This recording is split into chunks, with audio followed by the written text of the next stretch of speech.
तो आज 17 फरवरी है और सिलेबस के अनुसार हम लोग को बायोलॉजी में पढ़ना था कि विज्ञान की कुछ शाखाएं हैं और उसके अलावा विविध में, ठीक है। तो विविध के अंतर्गत आइएगा कि सम इम्पोर्टेंट फैक्ट्स बायोलॉजी में। स्वप्न के अध्ययन को क्या कहा जाता है? ऑनिरोलॉजी। स्वप्नों के अध्ययन को ऑनिरोलॉजी कहा जाता है, ठीक है। मनुष्य के सौंदर्य के अध्ययन को क्या कहा जाता है? कैलोलॉजी। जब मनुष्य के सुंदरता के अध्ययन को कैलोलॉजी और स्वप्नों के अध्ययन को ऑनिरोलॉजी कहा जाता है, ठीक है। जीवन की जब उत्पत्ति हुई तो कौन सी गैस उस टाइम में नहीं थी? ऑक्सीजन। जीवन की जब उत्पत्ति हुई तो उस समय में ऑक्सीजन नहीं हुई, ठीक, ऑक्सीजन नहीं था। मानव शरीर में सबसे मजबूत तत्व क्या होता है? दांतों का एनामल, जिसे दंतवल्क भी कहते हैं, और साथ ही वो कैल्शियम फास्फेट का बना रहता है। कैल्शियम और फास्फोरस का बना होता है दंतवल्क, दांतों पर उजला रंग का जो परत होता है, और यह मानव शरीर का सबसे दृढ़ या सबसे मजबूत तत्व है, ठीक है। मनुष्य में लिंग निर्धारण जो होता है कि बच्चा में लड़का है कि लड़की है, यह स्त्री के क्रोमोसोम पर निर्भर करेगा कि पुरुष के क्रोमोसोम पर निर्भर करेगा? पुरुष के क्रोमोसोम पर निर्भर करेगा कि गर्भ में पल रहा बच्चा लड़का है कि लड़की, क्योंकि पुरुष में क्रोमोसोम होता है एक्स और वाई और महिलाओं में होता है एक्स एक्स।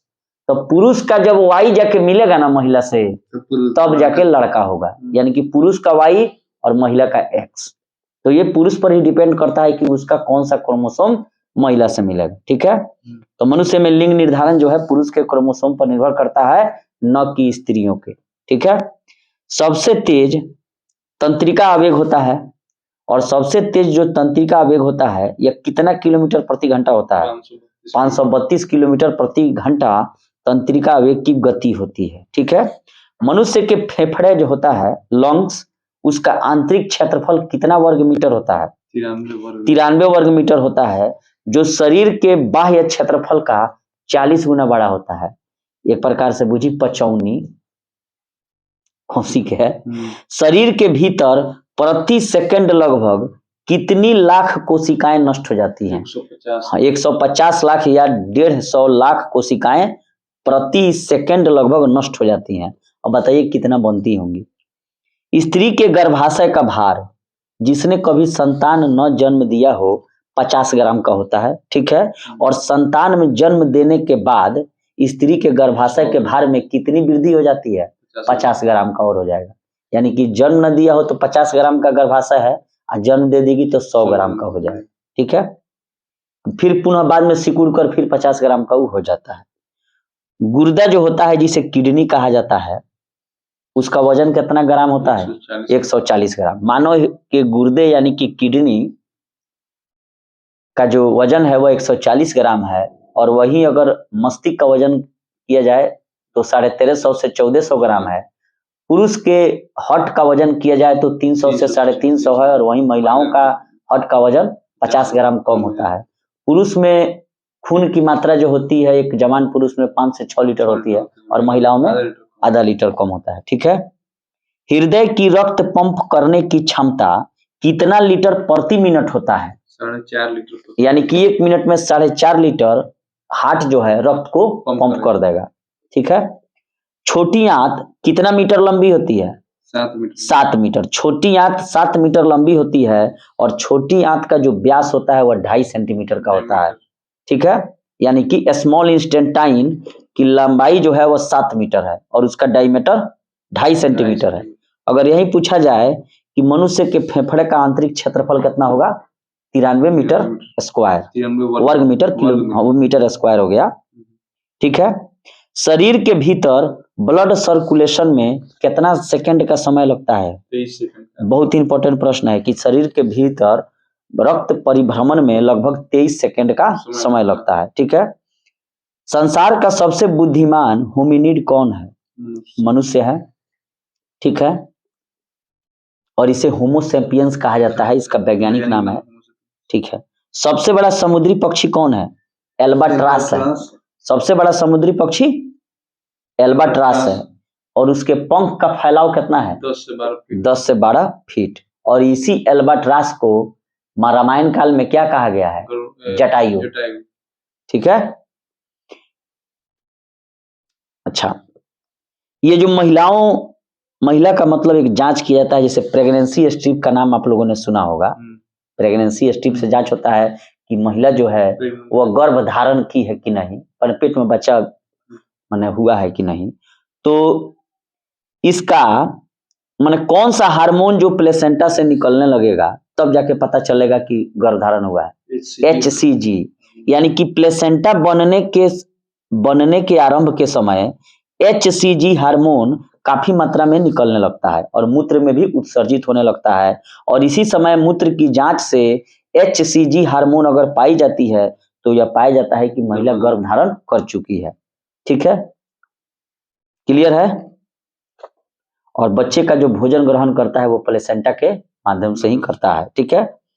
बच्चे के हृदय की धड़कन वयस्क व्यक्ति से ज्यादा होती है। क्लियर है? तो वयस्क व्यक्ति का जो हृदय का जो धड़कन है वो 72 बार प्रति मिनट होता है, तो बच्चे का कितना होगा? 150 बार। 150। भ्रूणीय अवस्था में बच्चे के हृदय का धड़कन प्रति मिनट में 150 बार होगा, और वहीं नाड़ी दर का अगर कहा जाए तो ये भी 72 बार प्रति मिनट होता है। ठीक है। थोड़ा सा हृदय धड़कन किसी का 72 से ज्यादा भी हो जाए, जब स्वस्थ मनुष्य का पूछेगा ना तबे 72 मारिएगा, नहीं तो सामान्य पूछेगा तो 72 से 75 बार क्या हो गया? हृदय धड़कन हो गया। नाड़ी दर भी सेम रहता है, तबे ना डॉक्टर नाड़ी जांच करके कहता है कि जिंदा है कि नहीं। किसी व्यक्ति को मृत घोषित करने के लिए 3-4 प्रोसेस है। सबसे पहले तो आंख खोल के टॉर्च बारता है कि यहाँ पुतली हिल रहा है कि नहीं, नाड़ी दर, हार्ट, ये सब चेक किया जाता है। एक बार सांस लेने की क्रिया, ठीक है, एक बार सांस लेने की क्रिया में कुल कितना समय लगता है? 5 सेकंड का। एक बार जो हम सांस लेते हैं और छोड़ते हैं इसमें 5 सेकंड का समय लगता है। लेने का मतलब है इंस्पिरेशन में 2 सेकंड और छोड़ने में 3 सेकंड। ठीक है। और ये पूरी प्रक्रिया 5 सेकंड में होती है, और इस दौरान कितना ml हवा अंदर जाती है? 500 ml। क्लियर है? मनुष्य के शरीर में रुधिर प्रतिदिन लगभग कितना लीटर ऑक्सीजन शरीर की कोशिकाओं तक पहुंचाता है? 350 लीटर जो है ब्लड, माने 350 लीटर ऑक्सीजन जो है ऑक्सीजन को ब्लड पहुंचाता है सेल में, और इसमें 97% ऑक्सीजन हीमोग्लोबिन द्वारा ले जाया जाता है और शेष 3% ही प्लाज्मा के द्वारा ले जाया जाता है। क्लियर है? अगर यही कार्बन डाइऑक्साइड का परिवहन कहा जाए कि शरीर कैसे निकालेगा, तो सबसे ज्यादा बाइकार्बोनेट्स के रूप में 70% कार्बन डाइऑक्साइड निकलता है। 7% किसके द्वारा निकलता है? 7% कार्बन डाइऑक्साइड का परिवहन जो है वो आपको होगा प्लाज्मा में घुलकर। ठीक है। और 10 से 20% कार्बन डाइऑक्साइड का परिवहन हीमोग्लोबिन द्वारा होगा। ठीक है। तो 97% ऑक्सीजन का परिवहन हीमोग्लोबिन करता है और 3% ही प्लाज्मा करता है। और वहीं अगर मान लीजिए ऑक्सीजन चला गया तो कार्बन डाइऑक्साइड जो बाहर आ रहा है तो उसमें 70% बाइकार्बोनेट्स के रूप में, 7% प्लाज्मा में घुलकर, और 10 से 20% हीमोग्लोबिन के द्वारा। ठीक है। अच्छा, आशा का आपने नाम सुना होगा।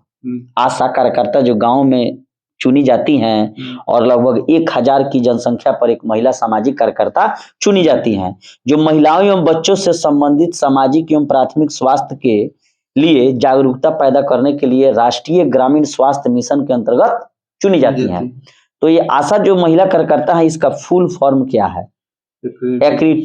एक्रीडिटेड सोशल हेल्थ एक्टिविस्ट।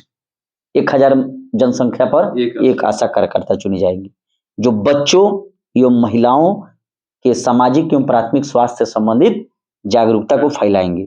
ठीक है। हाइपोथर्मिया का आपने नाम सुना होगा, जिससे जनन क्षमता, दृष्टि, ज्ञान, आदमी गूंगा बहरा भी हो जाता है। ऐसा कहा जाता है कि हाइपोथर्मिया में हो जाता है। तो हाइपोथर्मिया में क्या होगा कि शरीर का तापमान कितना डिग्री फ़ारेनहाइट से गिर जाने पर हाइपोथर्मिया हो जाएगा? 95 डिग्री फ़ारेनहाइट से अगर शरीर का सामान्य तापमान गिर जाए, कम हो जाए, तो हाइपोथर्मिया हो जाएगा। और ये अत्यधिक ठंडी की स्थिति में होता है। कभी कभी जाड़ा में बहुत ठंडा हो जाता है ना, तो देखिएगा जननांगों में दर्द होना शुरू हो जाता है। ऐसा किस लिए हो रहा है? हाइपोथर्मिया। हाँ, टेम्परेचर गिर गया है 95 डिग्री फ़ारेनहाइट से। ठीक है, जो नाखून होते हैं, खुर होता है बैलों में और सींग होता है, ये किस प्रकार के टिश्यू के बने होते हैं? कीरेटिन के। ये सब कीरेटिन का ही बना है। सबका नाखून, खुर और सींग कीरेटिन नामक टिश्यू के बने हैं। ठीक है, यहाँ कुछ प्रश्न है कि डीएनए मेटा बारकोडिंग और डीएनए बारकोडिंग, एक विशिष्ट जीन या जीन से डीएनए के एक छोटे खंड का उपयोग करके प्रजातियों की पहचान की एक विधि है डीएनए बारकोडिंग। डीएनए बारकोडिंग के कुछ अनुप्रयोगों में शामिल है फूल या फल उपलब्ध न होने पर भी पौधे की पत्तियों की पहचान करना, परागण करने वाले जानवरों के शरीर पर एकत्रित पराग की पहचान करना, कीट लार्वा की पहचान करना जिसमें वयस्कों की तुलना में कम नैदानिक लक्षण हो सकते हैं। जब एक से अधिक जीवों के डीएनए वाले नमूने से जीवों की पहचान करने के लिए बारकोडिंग का उपयोग किया जाता है तो इसे डीएनए मेटा बारकोडिंग कहा जाता है। नेक्स्ट पे आइए कि एनाटॉमी में किसका अध्ययन किया जाएगा?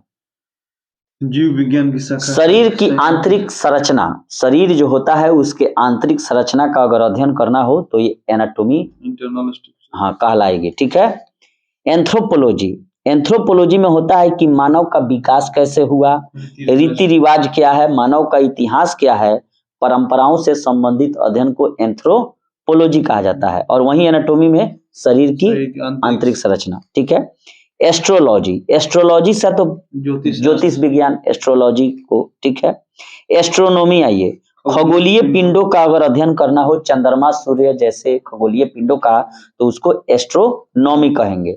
अगर वहीं एस्ट्रोलॉजी हुआ तो ज्योतिष विज्ञान है। ठीक है, सिरेमिक्स, सिरेमिक्स में चीनी मिट्टी के जो बर्तन बनाए जाते हैं उसी के अध्ययन को सिरेमिक्स कहा जाता है। और सिरेमिक्स का मतलब है चीनी मिट्टी के बर्तन, और यह चाइना में इसका आविष्कार हुआ था। ठीक है, यूजेनिक्स का, ये यूजेनिक्स बहुत ही इंपॉर्टेंट है, खूब ध्यान से सुनिएगा कि अगर अनुवांशिक घटकों में फेरबदल के कारण मनुष्य में कोई अगर परिवर्तन हो गया है तो मनुष्यों में हुए परिवर्तनों के अध्ययन को ही यूजेनिक्स कहते हैं।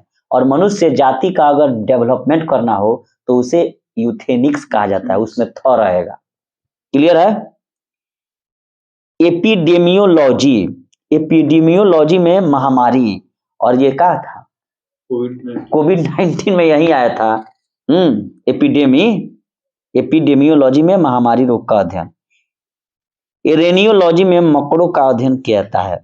ठीक है, एरेनियोलॉजी में मकड़ों का अध्ययन। कीमोथेरेपी जो हो गया एक प्रकार से कैंसर की चिकित्सा या रासायनिक चिकित्सा कहिए।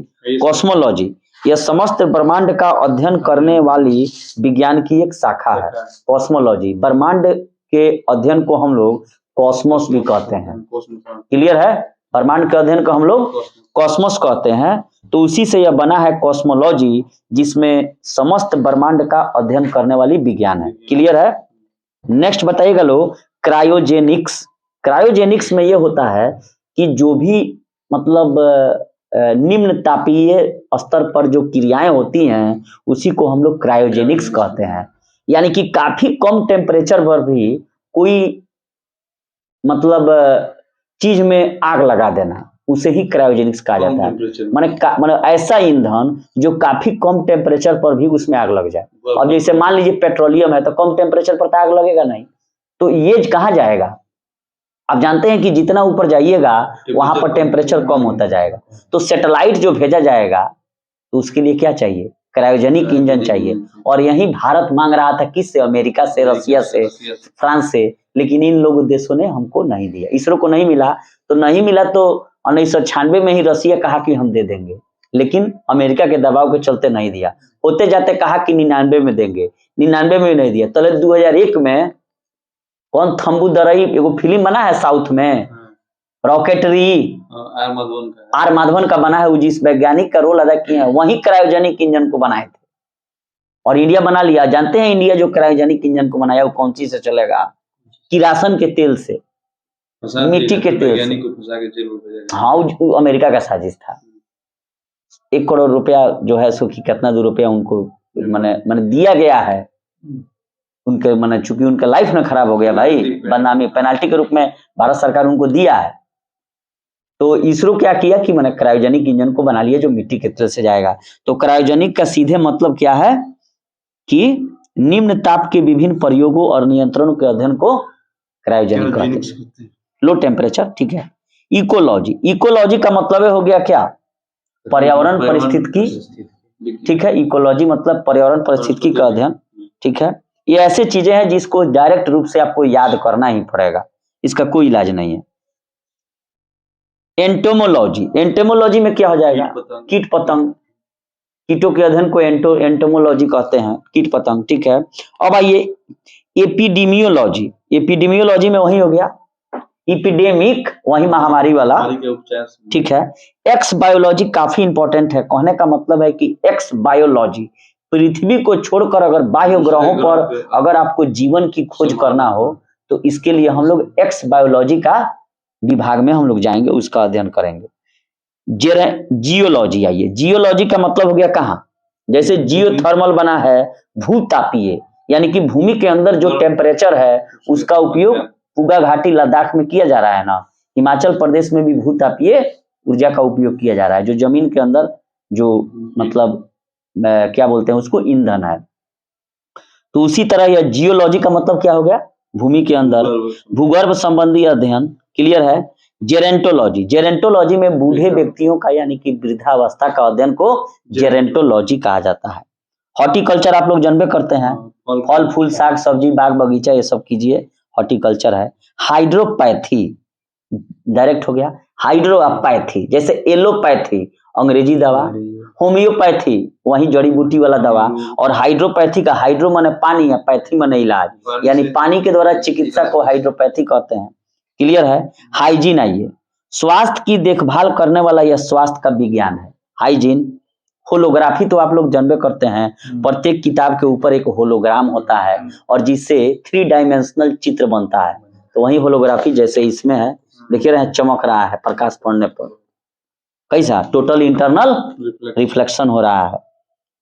अब आइए मैमोग्राफी, मैमोग्राफी में है कि महिलाओं का जो ब्रेस्ट कैंसर हो जाता है उसी को मैमोग्राफी करने वाले विज्ञान को जांच करने विज्ञान कहा जाता है। मीटीरियोलॉजी, मीटीरियोलॉजी में क्या हो जाएगा, मौसम विज्ञान, मौसम की दशाओं में होने वाली क्रियाओं परिवर्तनों को। मॉर्फोलॉजी, पृथ्वी पर पाए जाने वाले प्राणियों पौधों की रचना रूप आदि का अध्ययन को मॉर्फोलॉजी कहा जाता है। न्यूरोलॉजी का मतलब आप लोग समझ ही रहे हैं, तंत्रिका, तंत्र, तंत्रिका की इकाई न्यूरॉन है ना है, और नेफ्रॉन गुर्दा या किडनी की इकाई है, ठीक है। ओडेंटोग्राफी, ओडेंटोग्राफी में वही ओडेंटोलॉजिस्ट डेंटिस्ट वाला हो गया। ऑप्टिक्स चैप्टर आप लोग आईएससी में पढ़े ही हैं, प्रकाश का, प्रकाश के विभिन्न गुणों एवं प्रकार के अध्ययन को ऑप्टिक्स कहा जाता है। ऑर्थिनोलॉजी में आप लोग जानबे करते हैं पक्षियों का। ऑस्टियोलॉजी हड्डियों का, बहुत बार पूछा जाता है यह प्रश्न कि हड्डियों के अध्ययन को क्या कहा जाता है, ऑस्टियोलॉजी, बहुत पूछा जाता है ऑस्टियोलॉजी। पोमोलॉजी में फल का। सिस्मोलॉजी में सब कोई जानता है भूकंप का, सिस्मोग्राफ, रिक्टर स्केल, ठीक है। एरोनॉटिक्स विमान वाला हो गया, एरोनॉटिक्स में वायुयान संबंधी तथ्यों का। एस्थेटिक्स इसमें जो है सौंदर्य यानी कि ललित कला का अध्ययन को एस्थेटिक्स कहा जाता है, ठीक है। एग्रोस्टोलॉजी घास का अध्ययन। डेंड्रोकोनोलॉजी ये भी हो गया वलय या घासों का अध्ययन, ठीक है। आर्बोरिकल्चर वृक्ष उत्पादन, क्लियर है। आर्कियोलॉजी पुरातत्व विज्ञान, आर्कियोलॉजिस्ट वही ना राम मंदिर के लिए कहा कि भाई नीचे तो मिल ही गया है राम जी का मूर्ति या पाया मिल ही गया है तो राम मंदिर बनेगा, क्लियर है। कैलिस्थेनिक्स शारीरिक सौंदर्य आ गया, और शक्तिवर्धक व्यायामों की विधियों को कैलिस्थेनिक्स कहा जाता है, कैसा। और एक यहाँ और हम लोग सौंदर्य से संबंधित चीजों को कहीं देखे थे कि मनुष्य के सौंदर्य के अध्ययन को कैलोलॉजी कहा जाता है, ठीक है। अब बताइएगा आप लोग अच्छा कॉस्मोगॉनी, कॉस्मोगॉनी जो एकदम वही है जैसे कॉस्मोस यानी कि ब्रह्मांड का अध्ययन, तो यही ब्रह्मांड की उत्पत्ति के सिद्धांत को कॉस्मोगॉनी कहते हैं, क्लियर है। कॉस्मोग्राफी भी वही हो जाएगा, विश्व का कैसे रचना। ग्राफ का मतलब क्या होला, रचना कोई, क्लियर है। क्रिप्टोग्राफी में जन गूढ़ लेखन या बीज लेखन, क्रिप्टो करेंसी चल रहा है ना आजकल। एपिग्राफी शिलालेख, कौन सर्वप्रथम शिलालेख लिखवाया था भारत में, विश्व में पहला राजा था वो सम्राट अशोक, ठीक है। एपिग्राफी शिलालेखों का अध्ययन, और इसी को न सर्वप्रथम कौन पढ़ा था, जेम्स प्रिंसेस, और खोजा कौन था, पोटेंद्री पेंथलर। अंग्रेज जो था पोटेंद्री पेंथलर, उसी ने सर्वप्रथम अशोक के शिलालेखों को खोजा, और पढ़ने में सफलता किसने प्राप्त की, जेम्स प्रिंसेस ने। अरे चोट्टा हमारा खोजा माने थोड़ी है, भारत का है तो खोजना क्या है उसमें। अरे वही देखिए समझने का फेरा है। चोट्टा सब हम लोगों के देश के साहित्य को खराब कर दिया, पूरा अपने भाषा में अनुवाद करके मिटा पिटा दिया। कुछ आया बख्तियार खिलजी नालंदा विश्वविद्यालय का पूरा कागज जला दिया, विक्रमशिला विश्वविद्यालय जिसको धर्मपाल ने बनवाया था वो भी खत्म कर दिया। आई आया सब तो ये अलगे सब पूरा बाबर के चीज को अपने में अनुवाद करा लिया, गीता सब चार्ल्स विल्किंस सब मिल के सब अनुवाद करा के खत्म कर दिया, घुसा दिया अंग्रेजी पढ़। हमारे यहाँ के चीज खोज दिया वो तो कह दिया कि हम खोज बुलाया थोड़ी था, भारत की खोज करता है, भारत बुलाया थोड़ी था, भारत देश खोज रास्ता भी किया है वो आने का अपना। वो आ जाता है। राजीव दीक्षित का वीडियो आप लोग सुने होंगे, नाम सुने होंगे लोग, बाबा रामदेव और राजीव दीक्षित एक के टाइम में लोग बहुत आगे था स्वदेशी के बारे में। तो राजीव दीक्षित का कहना था कि जो चेचक का टीका का जो एडवर्ड जेनर खोज किया वो यही बंगाल में उसका इलाज होता था। चेचक का जो बीमारी है उसी से चेचक ठीक होता है। तो खैर जो हो, हम लोग तो उतना नहीं जानते हैं, लेकिन वहीं कहीं कहीं से हम लोग भी वीडियो देख लेते हैं तो लगता है कि भाई भारतीय होने पर गर्व है। अब आइए एथनोग्राफी। एथनोग्राफी में हम लोग मानव जाति का अध्ययन करते हैं, ये सब इंपॉर्टेंट है। एथनोग्राफी मानव जाति का अध्ययन। इथोलॉजी, इथोलॉजी के अंतर्गत जो मानव जाति के प्राणी है उसके आचार एवं व्यवहार को इथोलॉजी कहा जाता है। जिनिकोलॉजी, जीव की जातियों और विभेदों का अध्ययन। देखिए ये सब है ना फंसाऊ है, इसको डायरेक्ट रूप से याद करना होगा। जियोडेसी, जियोडेसी का अंतर्गत भूगणित ज्ञान का अध्ययन। जियो मेडिसिन, जलवायु वातावरण का स्वास्थ्य पर क्या प्रभाव पड़ता है। हीलियोथेरेपी, सूर्य का सिद्धांत माने सूर्य के प्रभाव से चिकित्सा को हम लोग हेलियोथेरेपी कहेंगे। और ये सब भारत में था, चूंकि भारत में ना सूर्य का पूजा करता है लोग। हाइड्रोपोनिक्स का मतलब आप लोग जानते हैं क्या, बताइए लोग। बिना मिट्टी के खेती को हाइड्रोपोनिक्स कहते हैं। बिना मिट्टी के खेती को हाइड्रोपोनिक्स कहा जाता है, याद रखिएगा लोग, भूलिएगा लोग नहीं। यानी कि जल के द्वारा सिर्फ खेती, बिना मिट्टी के खेती को हाइड्रोपोनिक्स। एक प्रश्न काफी बार बार पूछा जाता है कि शब्द को संकलन और लिखने की कला को क्या कहा जाता है, लेक्सिकोग्राफी। शब्द को संकलन और लिखने की कला को लेक्सिकोग्राफी कहा जाता है, इसको याद रखिएगा लोग, बहुत ही ये इंपॉर्टेंट है, ठीक है। न्यूमिस्मेटिक्स के अंतर्गत पुराने सिक्कों यानी कि कॉइन्स का अध्ययन। फाइकोलॉजी, एल्गोलॉजी क्या है, शैवालों का अध्ययन। और वहीं माइकोलॉजी कहेंगे तो कवक का अध्ययन, ठीक है। सेलिनोलॉजी में, सेलिनोलॉजी वहीं चंद्रमा पर धूल भरे बादल को, बादल जो मिलता है उसका क्या कहते हैं, सेलिनोलॉजी कहते हैं। और वैसे ही रात को अंधकार भी कहा जाता है, किसको, सेलिनोलॉजी को। तो इसीलिए सेलिनोलॉजी किसका अध्ययन है, पूरा बोलिए। सेलिनोलॉजी है चंद्रमा के मूल स्वरूप तथा गति के अध्ययन का। चंद्रमा पर, चंद्रमा का मूल स्वरूप क्या है, एक सेकेंड रुक जाइए। हेलो,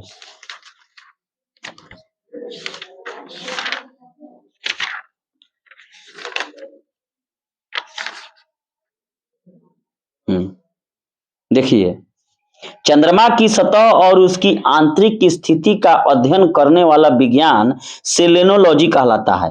और चंद्रमा पर धूल के मैदान को शांति का सागर कहते हैं। और यह चंद्रमा का पिछला भाग है जो हमेशा अंधकारमय रहता है।